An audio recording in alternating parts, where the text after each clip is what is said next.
سامعین و ناظرین، انفیکشن کنٹرول سوسائٹی آپ کی بہتر صحت کے لیے اور آپ کو بیماریوں سے بچانے کے لیے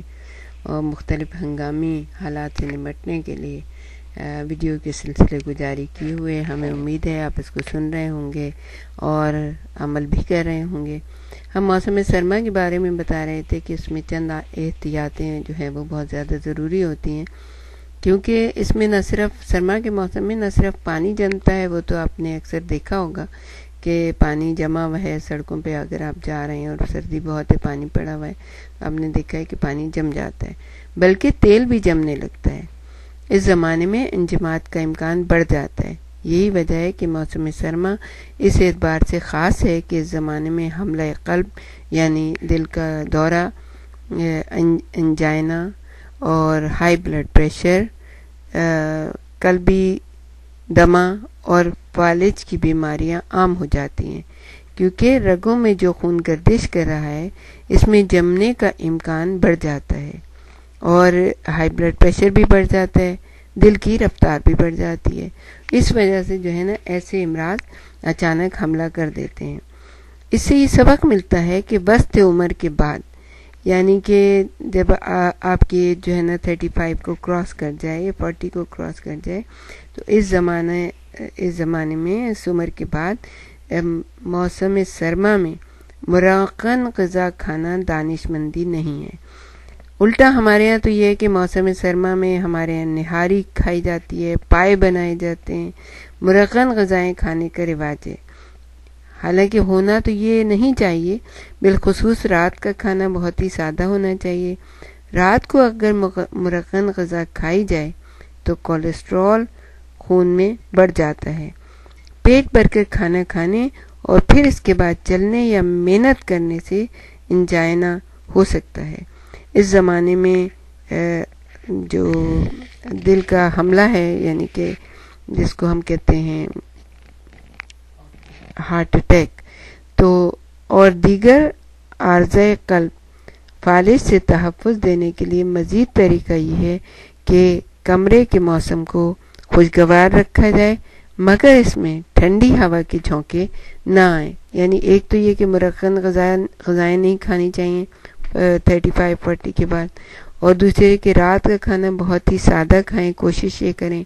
کہ فروٹ لے لیں، تھوڑی سی سبزی وغیرہ لے لیں، تھوڑا کچھ اس طرح کا کھانا کھائیں کہ جس میں بہت ہی زیادہ چکنائی نہ موجود ہو۔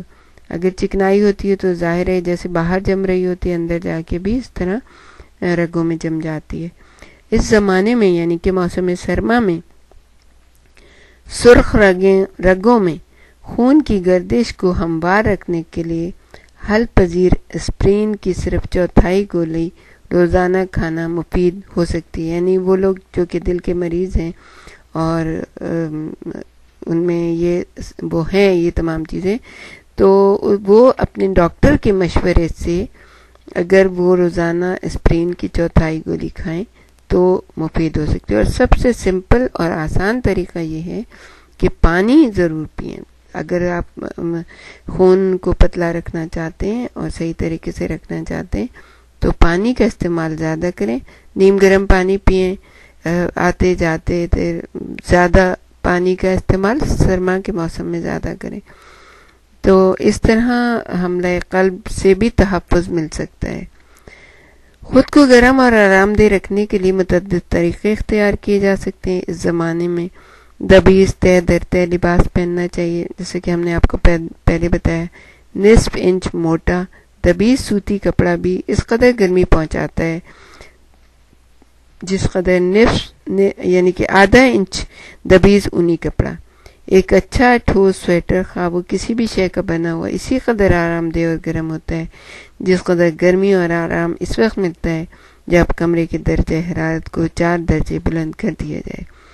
دراصل جو خصوصیت گرمی کو زائل ہونے سے روکتی ہے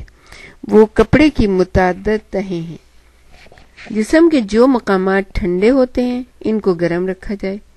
جیسے کہ پاؤں ہمیشہ زیادہ تر ٹھنڈے رہتے ہیں تو بند جوتے پہنے، اونی جرابیں پہنے۔ اگر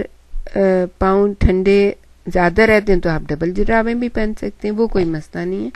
لیکن یہ خیال رکھا جائے کہ جوتے اور جرابیں زیادہ تنگ نہیں ہوں، کہ اس طرح ان کی تہ میں درمیانی ہوا باقی نہیں رہے گی، اور یہ درمیانی ہوا ہی دراصل گرمی کو زائل نہیں ہونے دیتی اور جسم کو گرم رکھتی ہے۔ یعنی کہ جتنے بھی آپ نے کپڑے پہنے ہیں، مثلا آپ نے ایک کے بجائے 2 جرابیں پہنی، تو اگر جرابیں ڈھیلی ڈھالی صحیح ہیں، آپ کے پاؤں میں صحیح فٹ ہے، تو ان کے درمیان کی جو تہ ہے اس کے اندر وہ ہے ہوا ٹریپ ہو جائے گی اور پھر وہ جسم کی گرمی کو باہر نہیں نکلنے دیتی۔ گھر کے اندر ہاتھوں کو گرم کرنے کے لیے ان کو گاہے بگاہے گرم پانی میں ڈبو لینا چاہیے۔